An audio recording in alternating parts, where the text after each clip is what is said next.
RV Nomad in Project Zomboid has been a pain in my ass for a long time because I could never do this challenge for various reasons. There is only one rule for RV Nomad and it's Nomad in RV, but I broke that rule one day. I got mad in RV. I did that whole intro just for that pun. Anyway, I survived 100 days in Project Zomboid as an RV Nomad Part 1. Boy, that's a mouthful. I really want to tell you guys the full details of why I got mad and why this challenge is my bane of existence at the beginning of this video, but day 1 has begun. Pack your bags, pack your things, chop chop, we don't have much time because this one is a doozy. I was already extremely frustrated with all the retries I had to do, mainly because my country is a cunt and the electricity gets cut off like every 30 minutes, and when computer shuts down unnaturally multiple times, your save file tends to get a teensy bit corrupted, and you know what that means. Time to restart your 100-day challenge for the 16th time this week, sweetheart. Really hope you're not a believer of God, because after this you're gonna stop believing.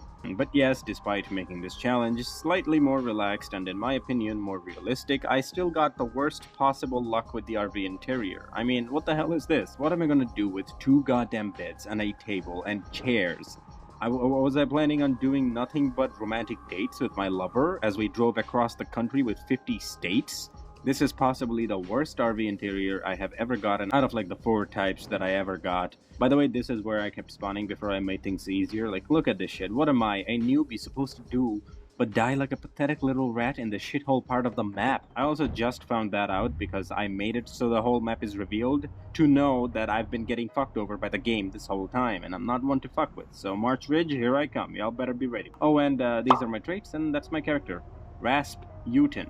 No relation. Mr. Utin was about to enter March Ridge before he noticed an ambulance not too far off from the entrance. "My lucky day, a bambalambus," said Utin in his obviously Russian accent. No relation, I swear. He limped to the ambulance, finding no way to get in. He risked himself getting cut to get inside, only to find the keys right next to the naked couple beside the ambulance. Ah, the ambulance key. That would have been helpful to have. Wait, were they fucking in here? Disgusting. Trauma bags? No thank you. I have enough in my head. God damn, there's a lot of scratches. Had a wild night. Hey, Rasputin? It goes with your theme. After sorting his items, Rasp went foraging for tree branches to make spears out of. He clearly can't run, so making a little distance using the spear made perfect sense. Hey, that looks just like a meatloaf. Just like Mama used to make, hey. On his first day of the apocalypse, Rasp found his first gun donated to him by the lovely officer apparently trying to stop people from coming in or out. Boy, that didn't work out too well. Well, did it? This will only go south from here, like Texas level of south, like a hawk too. I got a gun under my pillow kind of south. Rasp immediately got busy siphoning gas from police cars used for barricading, while his arsenal was increasing slightly as well. Look, the apocalypse just began in this map, and there's no reason for houses to be immediately ransacked, cars flipped over with no gas in them, and for Americans to not have guns in their cars or houses, okay? It just makes no sense. Just treat this world as if the zombie apocalypse has just begun, and this is all happening from day 1 of the zombie apocalypse. Figuring that hoarding up all the guns and ammo while trying to take zombies out with makeshift spears and hammers is completely stupid, Rasp went full-on John Wick on day 1, whether he found more ammo in the future or not, so he began strategically thinning out the herd, stopping them from forming a crowd. After an exhausting day of looting and killing zombies, Rasp finally laid down to catch some Z's, the good kind of Z's. The lack of storage in the RV quickly became a problem, while Rasp was suffering from a lack of fridge as well. One quiet night is all he needed to get what he wanted because, well, he's a thief. He's a thievin'. Stealing their fridge. They possibly couldn't be alive in the basement or something. Fridge moved to the RV. It was time to make some room by breaking down the bed he got for his lover. Not how he imagined to be breaking beds at all, by the way. Spare parts for the RV was definitely necessary in these trying times. So Rasp tried to get into another car, but was denied entrance from that one as well. So once again, he had to break in, risking an injury, only to find the key right there on the fucking floor. I'm not even making this up, I swear. He marked down the houses he looted to make things easier. I learned that after my 15th try. On day 3, Rasp decided to read all the manuals he collected. All the cooking and electrical magazines and whatnot would give him the knowledge of, you know, would give him the how-to and whatnot and what do. Most of their wounds, except for the fracture on his right leg, seem to have healed properly as well, so that bodes well for him. I have a conundrum here. Should I keep the mini fridge beside my bed or the bookshelf? Well, the bookshelf it is. It's easy access, okay? He also found a TV, but the problem was where to put it because the RV is... Now it was time for a proper oven. I'm not much of a microwave or air fryer kind of guy, and I love the variety of benefits ovens provide, so I got one for myself. That's not true at all, actually. That's not what happened, and that's not why it all happened. The clip isn't here because it's from a year ago when I tried this challenge the first time, but I burned down my RV when I tried to put a saucepan inside a microwave and heat it up for more than 3 hours. I know, I'm stupid. I know. There are some traits that are bad and there are some traits that are good, but there are also some bad traits in the bad sector which actually happen to be quite helpful. For example, obesity is quite helpful in this game because you get a lot of calories to burn through, and being injured in the beginning of the game is somewhat helpful as well if you can manage to stay alive for like the first 10 days. And one more helpful trait I found is ascetic. Is that how you say it? I don't know. But you can eat raw or stale food and not have your mood affected with it. But you also can't be happy from food either, so that's a minus. But Raspy no need food. Raspy have TV, Raspy good. Big ol' Raspy's strength is so low that even equipping his basic tools and having the water bottle unequipped from his backpack is a hassle, so he would need to start doing push-ups very soon, but not now. By the way, another tip, if you're trying to aim at the enemies, make sure that this little aiming line with the circle is exactly behind the enemy before you shoot. That way you won't be aiming away from them and basically shoot the air. I haven't figured it out yet in this clip, but I will later in this video. I just thought that not many people are watching this video and a lot of people probably clicked off and nobody's gonna watch the whole thing, so I might as well share whatever knowledge I can as early as possible. But thank you for staying this long though, I really appreciate you. Rasp woke up after a terrifying nightmare of killing all those zombies. No matter how you look at it, he's still a human and he can be traumatized too. But he can't rest yet. He's essentially a pirate/Viking. He came to town and will be here for a while. It's time to start hitting up the important places, so he marked down a couple of places of interest, hoping to find carpentry books somewhere. Aw, battery's out. Gotta wait for it to charge back up. Is what you would have said, you lower tax bracket person, you garbage bag seller, you Dasani drinking cheapo. I have 3 backup batteries. Oh yeah, all 3 POIs were nothing important, so I kind of didn't go inside any of them because what's the church gonna have? A Bible at most and some zombies wearing robes? Seriously, I'm not going in there. But I did find an apartment complex, a military apartment complex, which is riddled with zombies. He found a beautiful working Dodge in the parking lot as well, which he really fancied, but now is not the time to indulge because this place is, again, riddled with zombies. After clearing as many zombies outside the complex as he could, he fell right to sleep. No nightmares this time, please. Rasp prepared for another day of bloody battle by eating till he is full and went out once again, determined to kill all the zombies in the building this time, but his determination quickly dwindled when he saw an entire army of zombies rushing out of the building to get to him and him only. What the fuck? Rasp let out a Molotov and ran away. A failure. He spent most of the day 8 gathering more supplies, canned goods, perishables, magazines, books, narrowly escaping certain death by surprise attacks from zombies, and hopefully a hammer.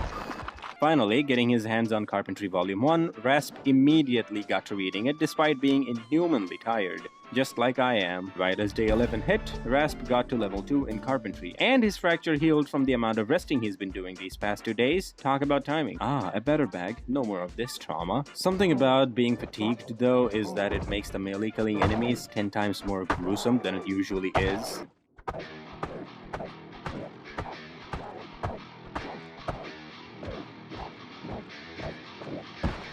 Day 12 began with unloading all the shit Rasp picked up. Among them was a Spiffo plushie. Can't let that just go to the cupboard. It's staying right there beside me on the bed, right next to where all the gun cases. Yeah, I gotta. After a little bit of a struggle, the gas station was somewhat empty, and Rasp was oddly feeling kind of happy. This gave him hope that he will be enjoying his road ahead and possibly live a long life of no worries for a bit. I know it's funny, but you know how it is. A simple achievement can sometimes make someone very happy for a moment, especially in these trying times. The gas station store was locked, but instead of breaking open another window, alerting zombies, and risking another injury, Rasp went around the back, which was just as dangerous, if not, it was worse, because now he is exhausted and the back door is locked, so now he's gotta walk all the way back to the front and then break the window. Score. Among the colorful, non-perishable food items and medicines, Rasp also found something quite interesting. Arcade machines, and they actually happened to be in working condition as well. Even though there wasn't enough space in the RV to put them in, Rasp was determined to bring it with him. "I cannot get happy from food, I need this arcade," said Rasp in his obviously very Russian accent. No relation, I swear, but the arcade machine is so big that it almost makes the whole RV dark, so it's like the lights are always off. He couldn't take the cupboards with him, but the shelves he could carry with him, though they were also too big. But that didn't stop good old Raspy. The base was starting to look more and more pathetic as he kept bringing in his tools and all those big furnitures. Suddenly, the RV was missing the romantic date look it once had, and which I really hated, but you know, now I'm starting to miss it a lot. Rasp found a VHS store, which should come in handy for when he's sad, so he took his time and grabbed all the VHS tapes from there. Ah yes, remember when we used to find VHS tapes in the wood? And it would be a hit or miss. You either had a good horror movie or a sex tape. I found more CDs, so it was, for me, it was like you either find a collection of movies or a collection of video games. One time I found a disc of San Andreas. It didn't have any audio, but the gameplay was fire, and that's how I started playing GTA San Andreas. Anyway, after 2 whole weeks of living like a fishmonger, Rasp Uten finally got himself a haircut, a proper one. His time in March Ridge was coming to an end, so he figured that it wouldn't hurt to check the pharmacy. So he did, and got himself a coffee mixer, even though there's literally no space for it. I know, it's looking pathetic. I swear to God, my comeuppance will come up. It took a whole ass day, but he finally started clearing out the hospital. Weirdly enough, there was an exoskeleton. Now at first he didn't know what it was, so he just took all the armor that was inside the box with it, but he soon later realized that it's something you put on your body, like it's a backpack, and it's got 95% weight reduction. He indeed did hit the jackpot after almost leaving it behind. I had installed a bunch of mods for this playthrough, and the Stalker armor pack was one of them, so this is from that mod pack. Uten was having his time looting the hospital until a tragedy happened.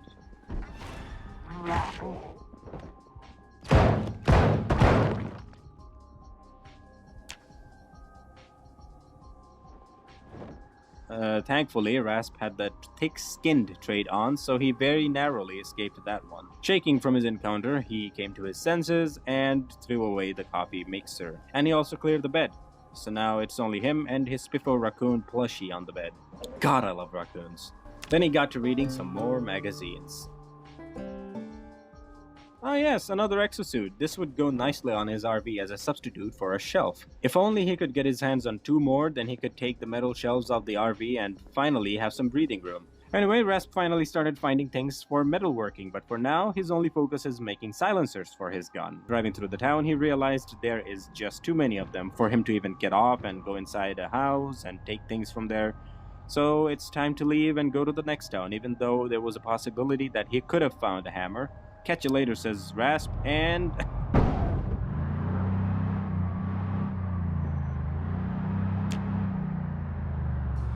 I suppose we could stay a few more days. Another day was spent fixing up the RV. Another injury added to the list of worries was definitely not helping, but he stayed here long enough. It's time to leave. Almost stayed for another 2 days there. On day 17th, Rasp left March Ridge. He was going to go left from here, but seeing all those broken down cars made him curious. What if there's something worth checking out? Since he is a mechanic guy, you know? And wouldn't you know it, baby, there is something worth checking out. Oh, it's completely working as well. Apparently, someone was living inside this school bus, and no idea what happened to them, but it's safe to assume that they're gone at this point. And it's in working condition, so I could just take it and go. But I didn't. Right now, he's on a mission to go to another town. Changing vehicles would cost him at least 4 to 5 days or even maybe a week. And he definitely doesn't have that much to live off of. Not to mention, he will have to go back to March Ridge again for all those parts and all the gas station stuff, since it's the only town he knows. So he tried to repair any parts that might be in bad condition or somewhat bad condition, left some spare parts in the bus, and left, choosing to focus on going to the next town over taking the bus. Maybe it's for a different episode, or maybe even a season, wink wink. Now would be a good time to end the video here, but I'm extremely OCD towards making it to day 20 before ending the video, so Rasp moved forward. Right outside the town, Rasp found some industrial buildings, but it's crowded, so you know what it means. Finally, a saw. Now he can use it to make silencers. He just has to get to level 2 in aiming. He went into the town, and the first thing he managed to get inside is the fire station. Sadly, no fire trucks, so he can siphon water from them or something. He got a sick fire axe though. So far, Rasp has been trying to avoid getting into gunfights unless he needs to and it's out of the town, but seeing the tools shop just made him forget all that. He needs to get that goddamn hammer. He broke the door. Doesn't matter, it's shuttered closed. Oops, survived. Time to check the bag. Didn't open? Maybe a window? Nope. Oh, fuck off. Why didn't you just open before then? Too shy? Finally, decent tools. Proper spear, good weapons. This is heaven. And so, just like that, day 20 of the 100 days in the zombie apocalypse concluded. I have no idea what happened to me. I just gave up at the end of that script there. Maybe I was just too tired to write. Yeah, that's probably it. But anyway, Rasp celebrated by eating canned beans and sleeping. If you enjoyed this video so far, then please let me know in the comments that you did, and let me know if there's any tips I could use for this playthrough, because I definitely need it. And this is totally not the kind of playthrough you've seen on YouTube. For example, this is much easier and less stressful, with plenty more supplies, so it's just gonna be like a parody version of a zombie apocalypse movies, you see. So it's gonna be quite chill, and this type of playthrough made more sense in my head, so I liked it. But if you do want me to play a harder mode, then please do let me know and I'll make that happen. If you've watched till this part of the video, then you're a fucking legend. I have no idea how you endured me. I don't know. I really don't know, because I couldn't endure me. Comment beans for meals, so I know you're one of the OG ones. I do have a Patreon where you can support me for just $5 every month. You'll have access to new videos before they release, and some extra videos as well, and maybe even audiobooks or novels from anime. Wink wink. You can follow me here on Twitch as well. Anyway, advertising segment over. See you guys on the next one. Bye bye.